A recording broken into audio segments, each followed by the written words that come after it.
चलिए आगे बढ़ते हैं। जैसा मैंने स्टार्टिंग में आपको बताया था कि अगर कंसेशनल रेंट होता है, कंसेशनल रेंट का मतलब कंसेशनल एकोमोडेशन मतलब कि आपको कुछ पैसा कम करके आपसे पैसा तो लिया जा रहा है लेकिन थोड़ा पैसा कम कर दिया।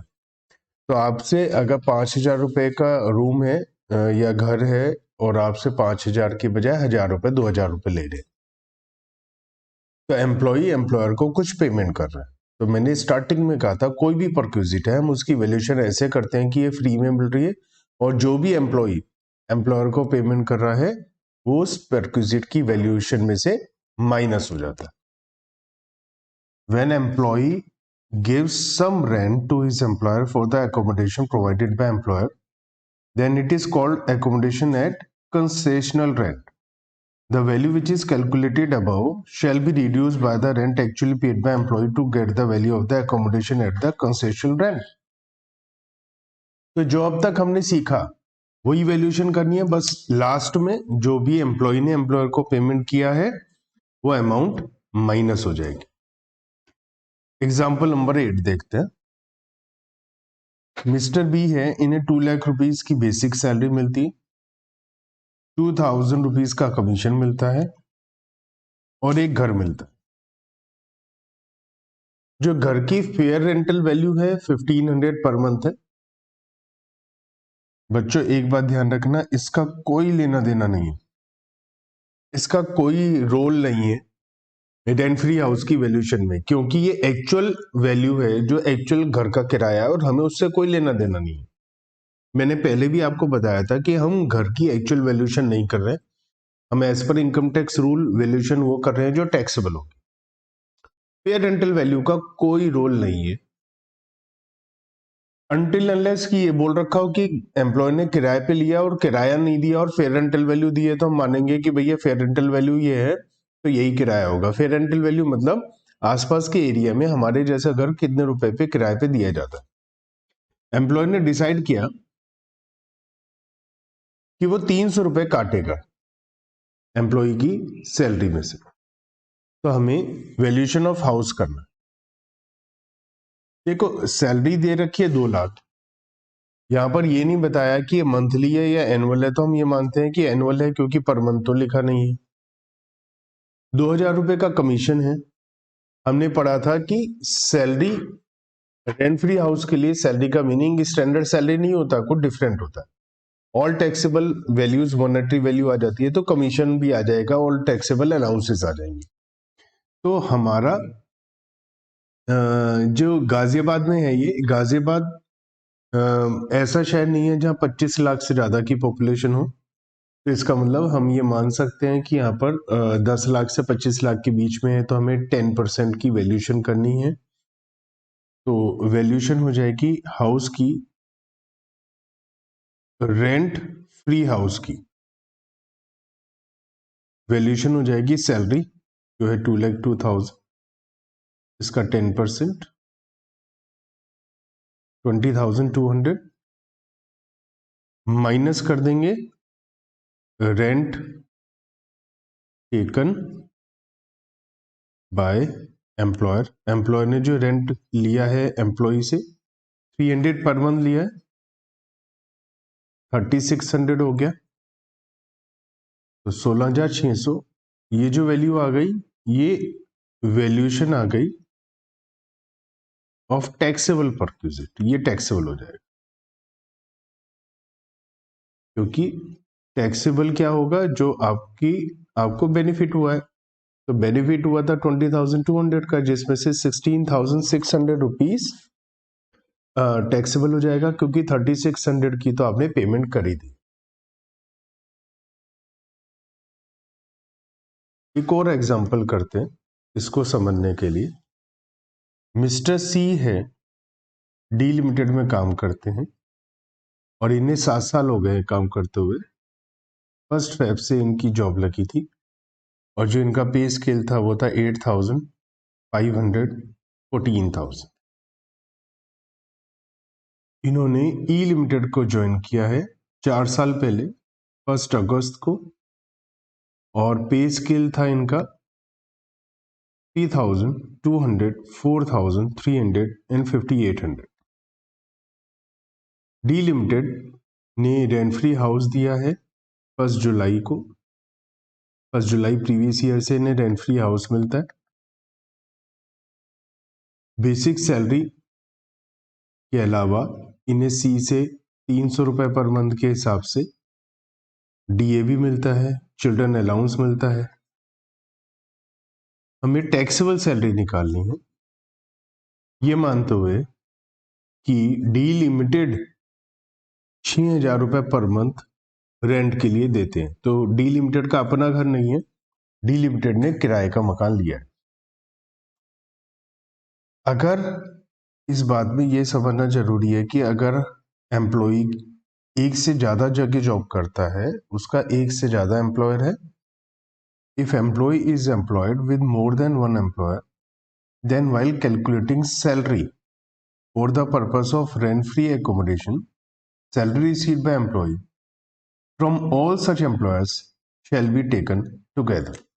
इसका मतलब अगर एक से ज्यादा जॉब है आपकी एक ही टाइम पर, चाहे एक एम्प्लॉयर आपको घर दे रहा है या एक से ज्यादा दे रहे हैं, आपको वैल्यूएशन करते हुए सभी एम्प्लॉयर की सैलरी को ऐड करना।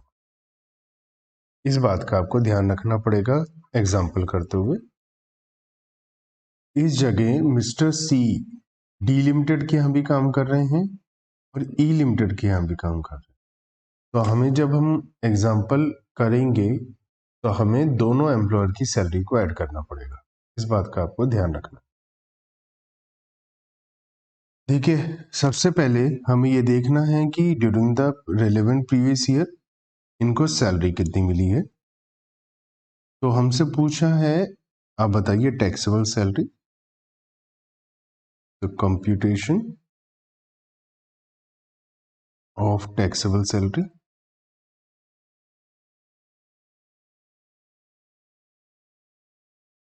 Of mister C for the assessment year. जो भी आपका असेसमेंट ईयर है वो आप हेडिंग डाल लेंगे। अगर आपके पास असाइनमेंट है तो आपके पास एग्जैक्ट डेट होगी। मैंने इसलिए लिखा है ताकि मुझे बार बार वीडियो अलग से ना बनानी पड़े। सबसे पहले हम बेसिक सैलरी टैक्सेबल करते हैं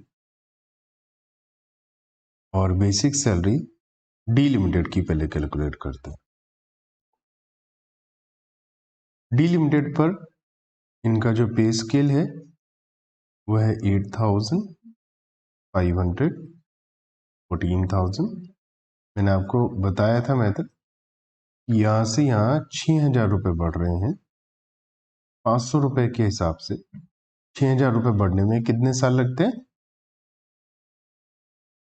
12 साल। और अभी 12 साल हुए नहीं, 7 साल पहले से शुरुआत करी है इन्होंने।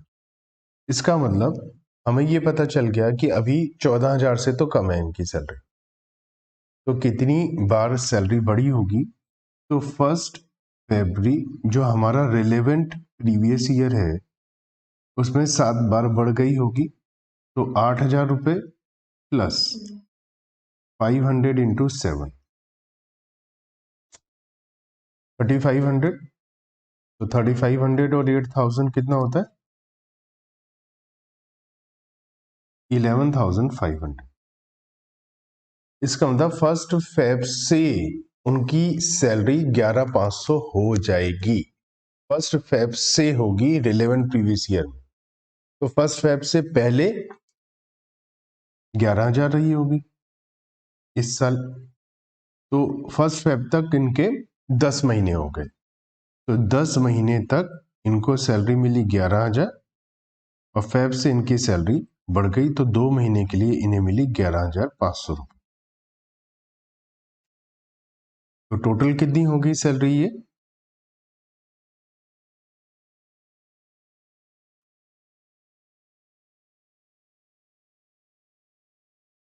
$1,10,000 प्लस 23,000, 1,33,000।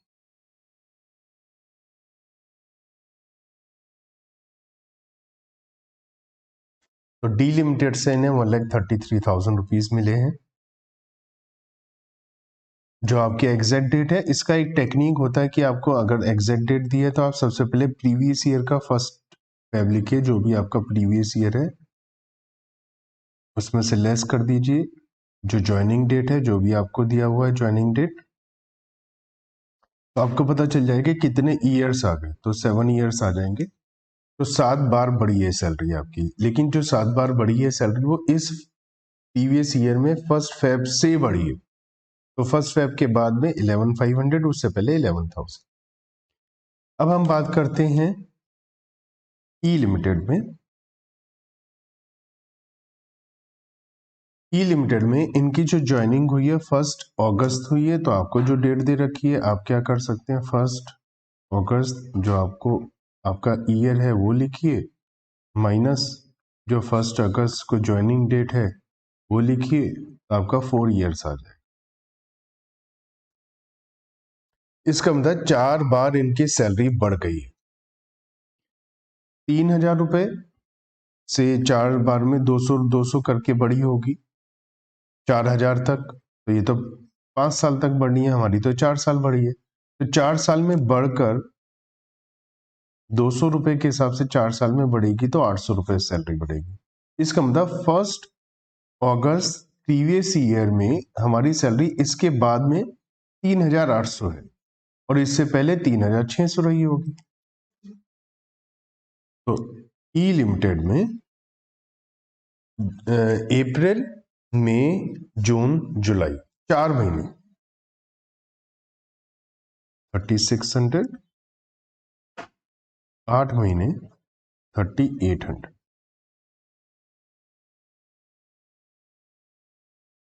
44,800। तो हमने ये दोनों की बेसिक सैलरी निकाल ली कि कितनी उनको बेसिक सैलरी मिलती है। ठीक है, तो इनको रेंट फ्री हाउस मिला है, लेकिन 1 जुलाई से, मतलब पूरे साल के लिए नहीं मिला, 1 जुलाई से इन्हें रेंट फ्री हाउस मिला है। तो अभी उसकी कैलकुलेशन कर लेते हैं। उसके अलावा पहले रेंट फ्री हाउस के अलावा इन्हें क्या क्या मिला है। डीए मिलता है इन्हें, डीए फुल्ली टैक्सेबल होता है, तो डीए 300 पर मंथ मिलता है, 3,600 हो जाएगा।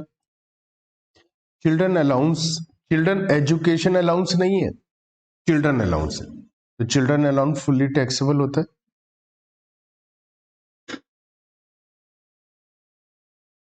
चिल्ड्रन अलाउंस 400 पर मंथ पर चाइल्ड फॉर 3 चिल्ड्रन, तो फुल्ली टैक्सेबल हो जाएगा 400 पर मंथ इंटू 3 चिल्ड्रन, कितना हो गया 14,400।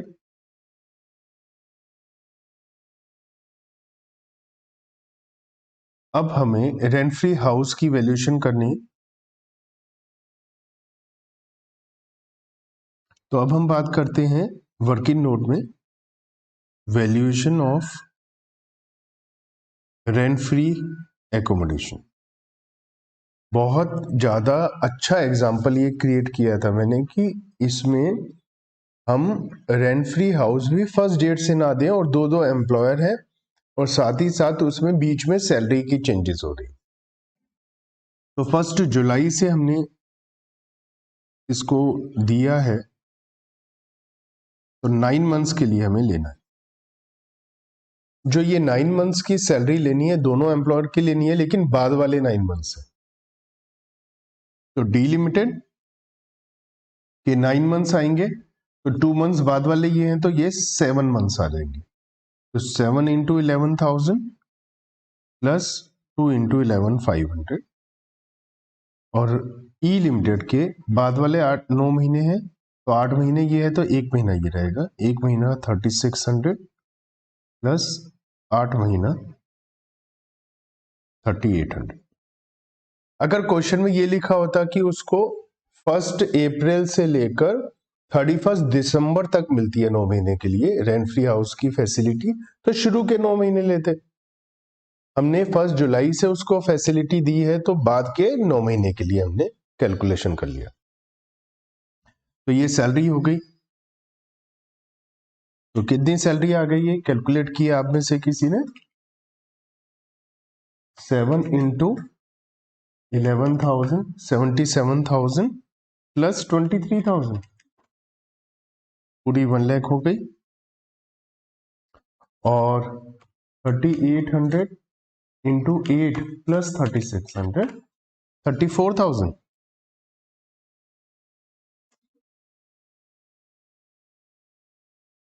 3,800 इंटू 8 30,400 प्लस 3,600 34,000।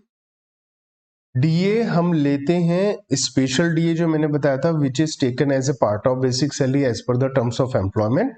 ऐसा क्वेश्चन में कुछ बताया नहीं है, इट मींस डीए नहीं लेंगे क्योंकि ये स्पेशल डीए नहीं है। बाकी ऑल टैक्सेबल अलाउंसेस ले लेंगे, तो चिल्ड्रन अलाउंस ले लेते हैं।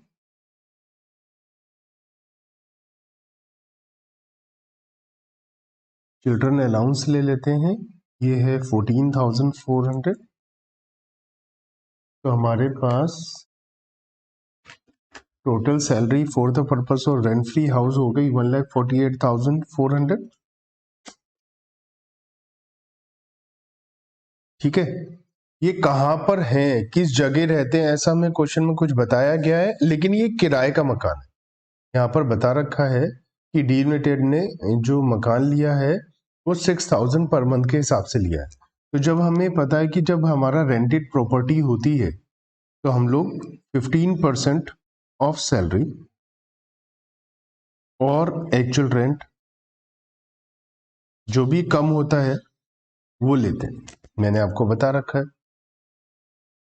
तो 15% ऑफ सैलरी 1,48,400 का 15% 22,260, या एक्चुअल रेंट। अब स्टूडेंट यहाँ क्या गलती करते हैं, 12 महीने का रेंट ले लेते हैं, लेकिन केवल 9 महीने के लिए दिया है 54,000। इन दोनों में से जो भी कम हो। यहां पर आपने एक बात याद नहीं दिलाई कि जो चिल्ड्रन अलाउंस है वो भी हमें 9 महीने के लिए लेनी।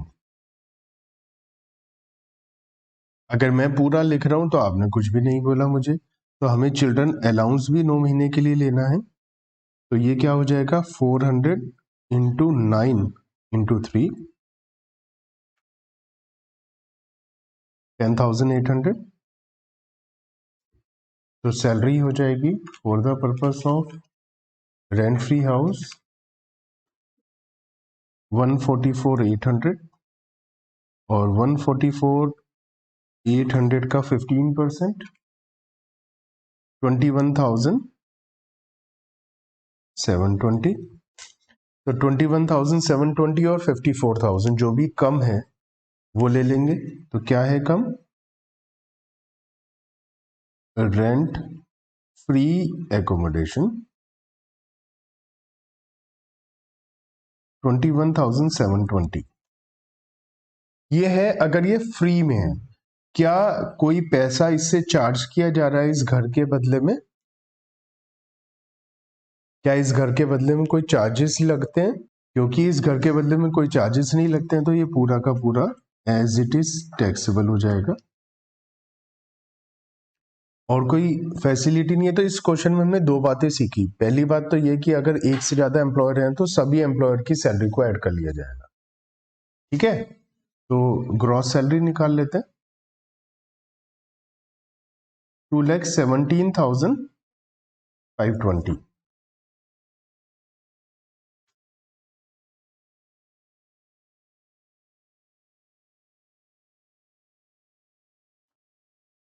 माइनस कर देते हैं स्टैंडर्ड डिडक्शन, 50,000, 1,67,520 हो जाएगा इनकम फ्रॉम सैलरी।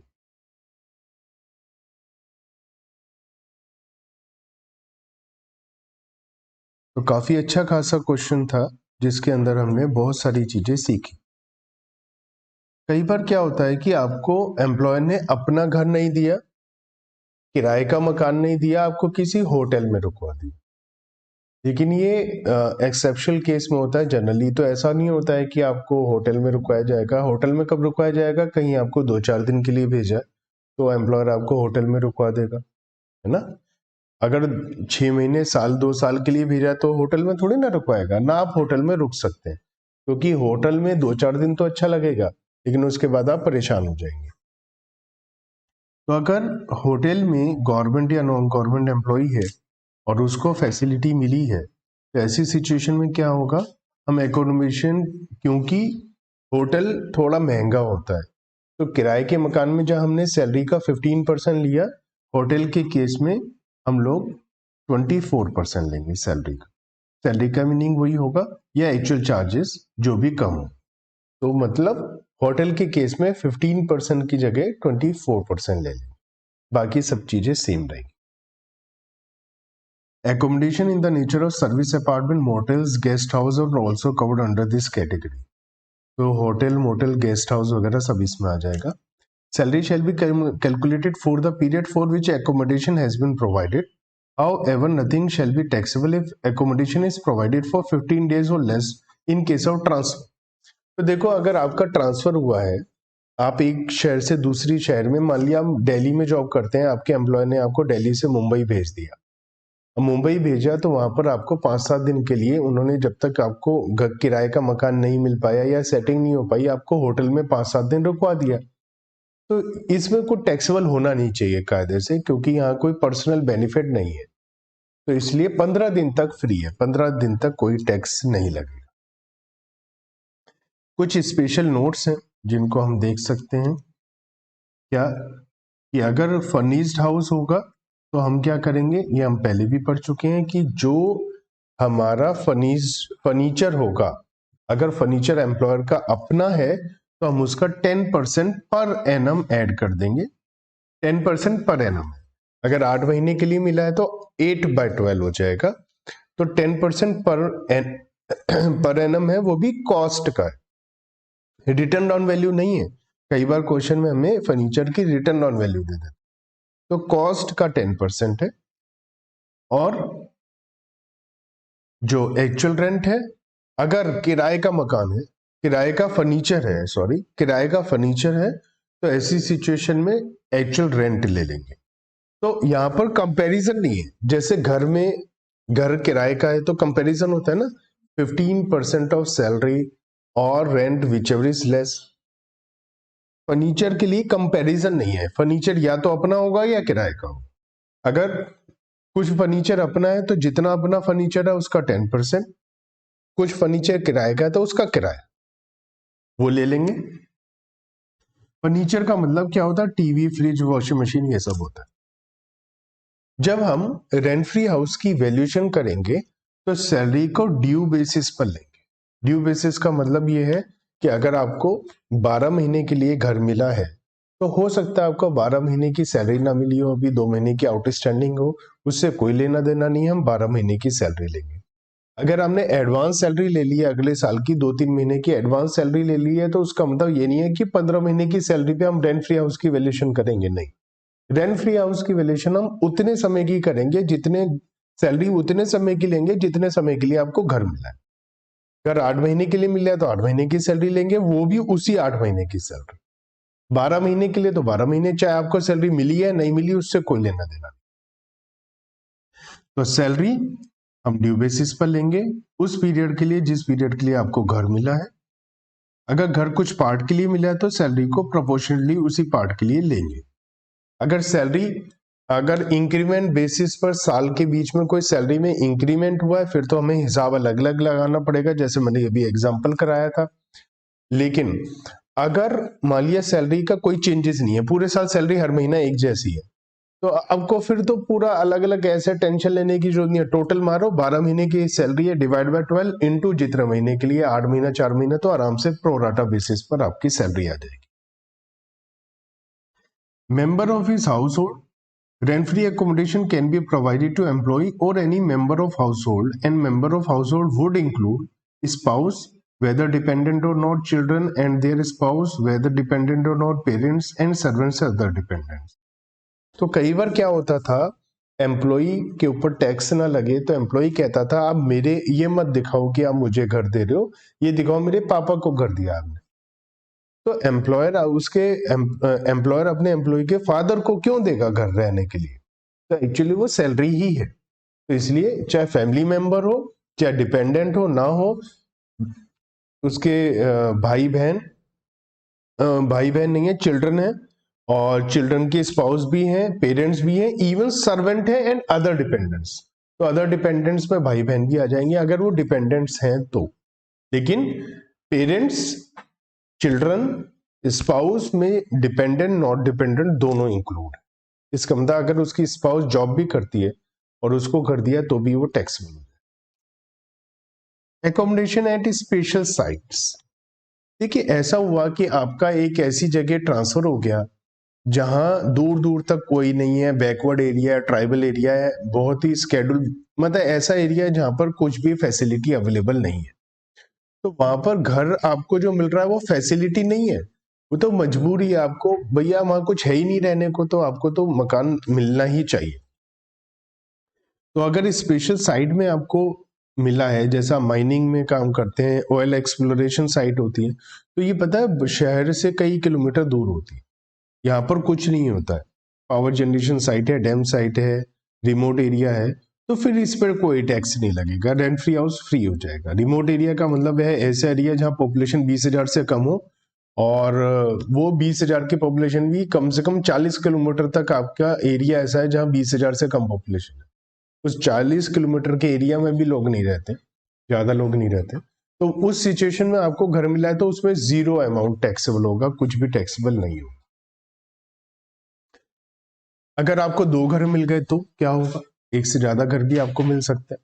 तो मोर देन वन एकोमोडेशन अगर मिलता है, if employer has provided accommodation at 2 और more places because of the transfer of the employee. आपका ट्रांसफर हुआ है, देखो क्या हुआ, आप दिल्ली में रहते हैं, आपको एक घर मिला हुआ है दिल्ली में, आपका ट्रांसफर हो गया मुंबई में, तो ये थोड़ी ना होगा कहेंगे जी आज 1 जनवरी है तो आज ये घर बंद और आज से ये घर शुरू। तो इसका जो सारा सामान एक दिन उसी दिन कैसे उठा कर ले जाएंगे? तो सामान शिफ्ट करने में भी टाइम लगता है। तो इन्होंने कहा है कि अगर आपको ट्रांसफर की वजह से एक बारी में 2-2 जगह मिल रहा है घर, ट्रांसफर की वजह से, तो हम ये मानते हैं कि आपको यहाँ का सारा सामान या यहाँ से फैमिली को यहाँ शिफ्ट करने में 3 महीने लगते हैं, 90 डेज। तो अगर आप ट्रांसफर कर रहे हैं एक जगह से दूसरी जगह, और ट्रांसफर करने के लिए आपको शुरू के 90 दिन तक हम आपकी इच्छा पर छोड़ देंगे, 2 घर में से जो घर आपकी मर्जी है उसको वैल्यूएशन में ले लो। तो आप वो वाला घर लेंगे जो सस्ता पड़ रहा है। सस्ता कैसे पड़ेगा? जो भी आप वैल्यूएशन करेंगे, या तो पॉपुलेशन कम है या रेंट है, जो भी है, दोनों में से जो सस्ता है वो आपकी इच्छा, आप ले लो 90 दिन तक। लेकिन 90 दिन के बाद दोनों घर टैक्सेबल हो जाएंगे। 90 दिन तक ट्रांसफर केस में अगर ट्रांसफर केस नहीं है, आप रहते मुंबई में हैं, दिल्ली में भी आते जाते हैं, ट्रांसफर केस नहीं है, आपको 2-2 घर मिले तो दोनों घर टैक्सेबल होंगे। लेकिन अगर आप ट्रांसफर करें तो 90 दिन तक एक घर, जो भी आपकी इच्छा है, तो आप वही लोगे जिसकी वैल्यूएशन कम आ रही है। लेकिन 90 दिन से ज्यादा होते ही आपको दोनों घर की वैल्यूएशन पर दोनों घर टैक्सेबल आपके लिए हो जाएंगे। एग्जाम्पल नंबर 10 देखते हैं। मिस्टर डी हैं, उनको घर मिला है एम्प्लॉयर से, वैल्यूएशन अनफर्निश्ड हाउस की 24,000 है, फर्नीचर उसे 2 लाख रुपए का मिला है, और रेंटल वैल्यू भी है, तो हमें फर्निश्ड हाउस की वैल्यूएशन करनी है। तो बहुत ही सिंपल है, अनफर्निश्ड हाउस, जो अनफर्निश्ड है,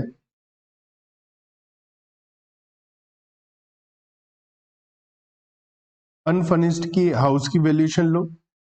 तो यहाँ लिखा valuation of unfurnished house is 24,000। इसमें हम ऐड करते हैं, अगर फर्नीचर अपना है एम्प्लॉयर का तो 10%, 2 लाख रुपए का अपना फर्नीचर है, इसका 10% 20,000।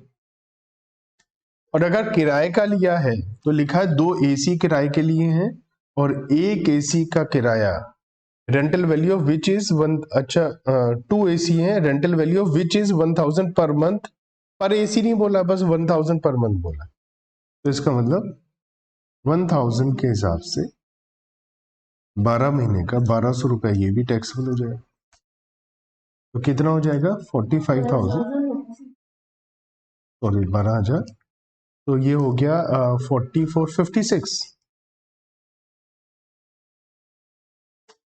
तो 56,000 ये भी टैक्सेबल हो जाएगा। ये वैल्यूएशन ऑफ फर्निश्ड हाउस हो जाएगी।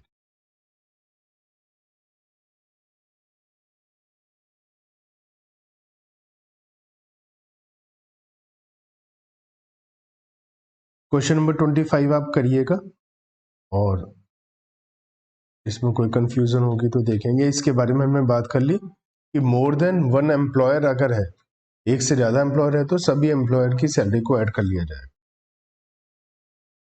तो समरी देख लेते हैं रेंट फ्री हाउस की, जो अभी तक हमने पढ़ा पूरा रेंट फ्री हाउस की समरी देख लेते हैं कि अगर हम सबसे पहले देखेंगे अनफर्निश्ड की वैल्यूएशन, गवर्नमेंट एम्प्लॉई है तो एज पर गवर्नमेंट रूल्स, जो लाइसेंस फी होती है generally as per government rules हम वैल्यूएशन करेंगे।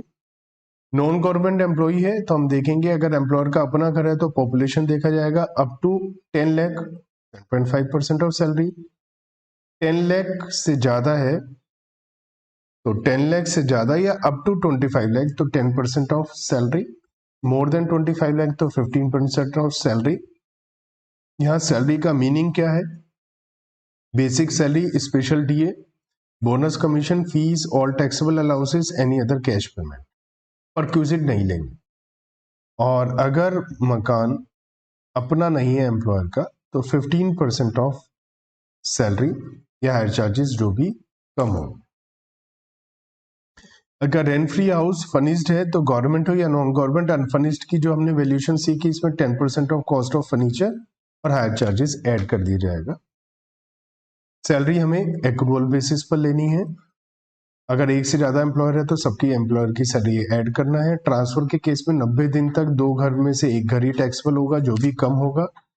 अगर होटल में आपको घर मिला है तो 24% ले लेंगे 15% की जगह, लेकिन 15 दिन तक आपको कोई टैक्स नहीं देना है। क्वेश्चन में कुछ भी नहीं बताया कि एम्प्लॉय गवर्नमेंट है या नॉन गवर्नमेंट, तो आप मानिए नॉन गवर्नमेंट एम्प्लॉय है। ये नहीं बताया घर किराए का है या अपना, तो आप एज्यूम करिए कि एम्प्लॉयर का अपना मकान। तो ये कुछ है समरी। तो ये हमने रेंट फ्री हाउस पूरा का पूरा हमने पढ़ा।